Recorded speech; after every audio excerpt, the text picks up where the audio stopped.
വാർത്തകളിലേക്ക് സ്വാഗതം. വാർത്തകൾ വായിക്കുന്നത് അശ്വതി ഗോപൻ.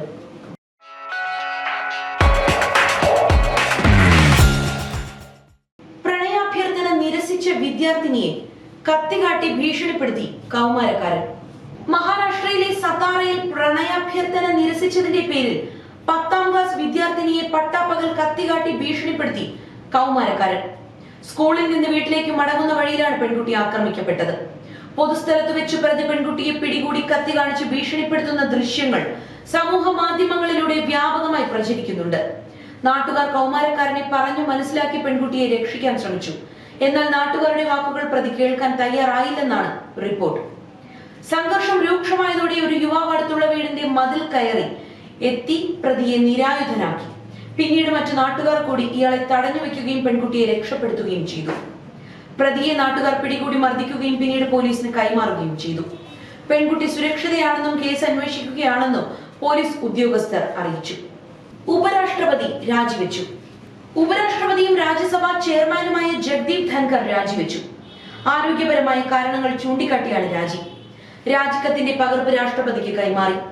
അടിയന്തര പ്രാബല്യത്തോടെയാണ് അദ്ദേഹത്തിന്റെ രാജി. ഭരണഘടനയുടെ ആർട്ടിക്കിൾ 67 പ്രകാരമാണ് രാജി പ്രഖ്യാപിച്ചത്.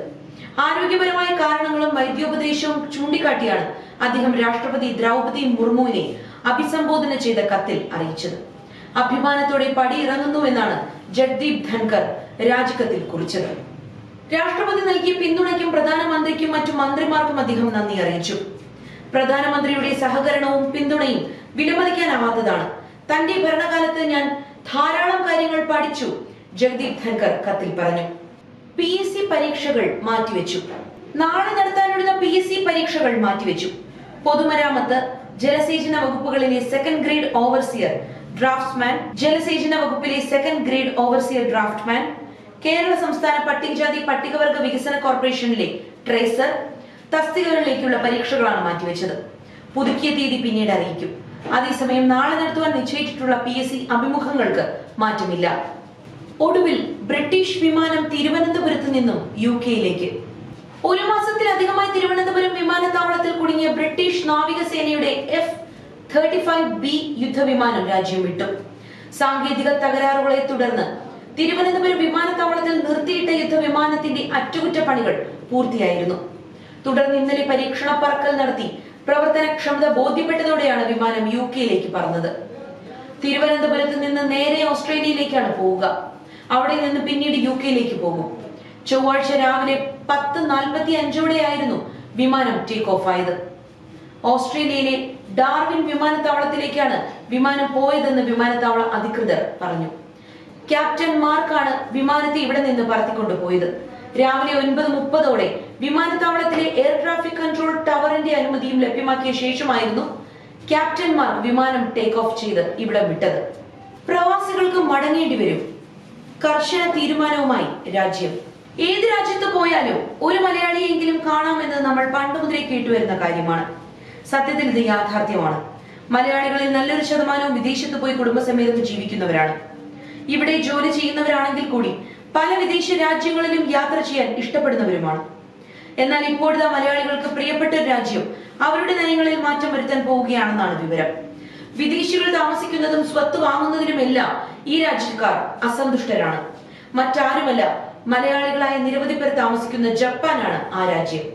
ജപ്പാൻ തിരഞ്ഞെടുപ്പിന്റെ ഭാഗമായി പല വിഷയത്തിലുമുള്ള ആശങ്കകൾ ഉയർന്നിരുന്നു. കുറ്റകൃത്യങ്ങൾ, പൊതുസേവനങ്ങളുടെ ദുരുപയോഗം, ഭൂമിയുടെ അവകാശം തുടങ്ങിയ വിഷയങ്ങൾക്കൊപ്പം വിദേശ പൗരന്മാരെ കൈകാര്യം ചെയ്യുന്നതിനായി ഒരു പുതിയ ടാസ്ക് ഫോഴ്സും പ്രഖ്യാപിച്ചു. ഇതോടെ വിനോദസഞ്ചാരികളും താമസക്കാരും ഉൾപ്പെടുന്ന വിദേശികൾ ഒരു രാഷ്ട്രീയ വിഷയമായി മാറിയിരിക്കുകയാണ്. കായിക ലോകം. മലയാളി താരത്തെ പിന്തുണച്ച് ഭാജി. ഇംഗ്ലണ്ടുമായുള്ള ടെസ്റ്റ് പരമ്പരയിൽ വലിയ സ്കോറുകൾ നേടാൻ കഴിയാത്തതിന്റെ പേരിൽ വിമർശനം നേരിടുന്ന മറുനാടൻ മലയാളി താരം കരുൺ നായരെ പിന്തുണച്ച് മുൻ ഇതിഹാസ ഓഫ് സ്പിന്നർ ഹർഭജൻ സിംഗ്. ടീമിലെ മറ്റു മുൻനിര കളിക്കാരെ പോലെ കരുണിനും കൂടുതൽ അവസരങ്ങൾ നൽകണമെന്നും അദ്ദേഹം ആവശ്യപ്പെടുന്നു. ലേലത്തിന് മുന്നോടിയായി 10 ഫ്രാഞ്ചൈസികളും തങ്ങൾ ഒഴിവാക്കാൻ ആഗ്രഹിക്കുന്ന കളിക്കാരുടെ ലിസ്റ്റ് BCCIക്ക് സമർപ്പിക്കേണ്ടതുണ്ട്. ഈ താരങ്ങളെ പിന്നീട് നമുക്ക് ലേലത്തിനുള്ള പൂളിലും കാണാൻ സാധിക്കും. ഓരോ ഫ്രാഞ്ചൈസിയും ഒഴിവാക്കാനിടയുള്ള കളിക്കാരുടെ സാധ്യതാ ലിസ്റ്റ് പരിശോധിക്കാം. നമ്മുടെ ആരോഗ്യം നമ്മളിലൂടെ. പുളി കുതിർത്ത വെള്ളം മുഖത്ത് പുരട്ടുന്നത് ഫലപ്രദമാണോ? അറിയാം. വെള്ളത്തിൽ കുതിർത്ത പുളി അത് കൈ ഉപയോഗിച്ച് പേസ്റ്റ് രൂപത്തിലാക്കി മുഖത്ത് പുരട്ടുന്നതും പുളിവെള്ളം ടോണറായി ഉപയോഗിക്കുന്നതും ഫലപ്രദമാണോ? പുളിയാണ് ഇതിന്റെ രുചി, അതിനാൽ ഇത് നേരിട്ട് മുഖത്ത് പുരട്ടുന്നത് നന്നായിരിക്കില്ല എന്നാണ് ഡെർമറ്റോ സർജനായ ഡോക്ടർ റിങ്കി കപൂർ പറയുന്നത്. നിങ്ങളുടെ മുഖത്തെ ചർമ്മം വളരെ നേർത്തതും കട്ടി കുറഞ്ഞതുമാണ്, അതിനാൽ വളരെ ശ്രദ്ധയോടെ വേണം എന്തും പുരട്ടാൻ. പുളിമുഖത്ത് പുരട്ടുന്നത് കൊണ്ടുള്ള ഗുണങ്ങളെ കുറിച്ച് ശാസ്ത്രീയമായി യാതൊരു തെളിവുമില്ല. കൂടാതെ ഇത് ഗുണത്തെക്കാളേറെ ദോഷം ചെയ്യുമെന്നും റിങ്കി പറയുന്നു. എല്ലായ്പ്പോഴും ഫേസ് മാസ്കുകൾ, സെറം, ലോഷനുകൾ അല്ലെങ്കിൽ സൺസ്ക്രീനുകൾ പോലുള്ള പുതിയ ഉൽപ്പന്നങ്ങളുടെ പാച്ച് ടെസ്റ്റ് ചെയ്ത് നോക്കാം.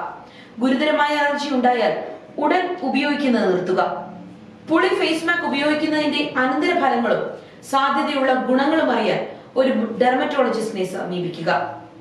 ഓൺലൈനിൽ കാണുന്നതെല്ലാം അന്ധമായി പിന്തുടരുകയോ വിശ്വസിക്കുകയോ ചെയ്യരുത്, റിങ്കി കപൂർ പറയുന്നു.